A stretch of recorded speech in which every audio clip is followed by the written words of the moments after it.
Takže čau, ja som Bonnie37 a vítam vás u prvého slovoslepu. Ale pripravil som si iba jedno slovíčko. Prepáčte, ale aspoň, že je to youtuberský jazyk. Náš youtuberský jazyk s Hello Gamesom. My si vymysleli zatiaľ iba jedno slovo a to je banány.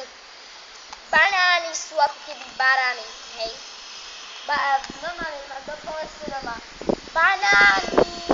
Mamina, ja chcem barány doma. Mamina, alebo napríklad, mamina, máme doma barány? Napríklad mi odpovedala mama. Čo si sa zdível? Čo tu by mali robiť? Ja som povedal, ale veď banány. A potom som ešte ukazoval jablka, tak už pochopila, že je to ovocie ako banán.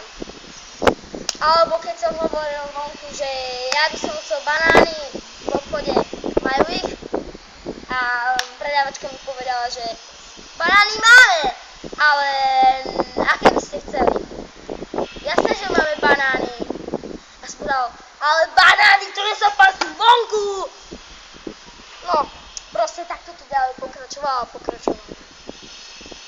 Ale ja som si prichystal, keďže ste boli takí dobrí, pre vás jednu novú pesničku, teda nie či novú. A ja som ju prvýkrát počul od Hello Gamesa a po druhýkrát od Mafiapa, odporúčam kanál. Má 97, okolo 97 644 odberov. Ako fakt, tam som počul trolenie decka v Minecraftu. Ako, no neviem. No, vrátime sa k tej pesničke. Pečivo, chlebíky, 4 rohlíky, k tomu cekedínsky guláš, 4 knedlíky, to je všetko.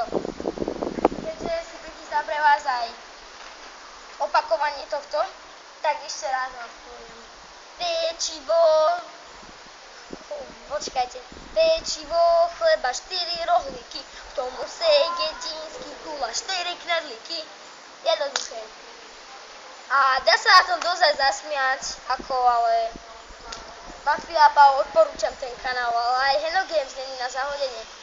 Ale hru, ktorú odporúčam, je Good Game Empire. Hej, keby ste ma náhodou hľadali v Minecraftu a som v aliancii Rimania, odporúčam sa do našej pridať, ale upozorňujem, môžu tam ísť iba hráči, ktorí majú úroveň 15 a plus. To je zatiaľ odo mňa všetko. Ak by ste sa náhodou pridali do našej ali, všetko vám porozprávam. Čau.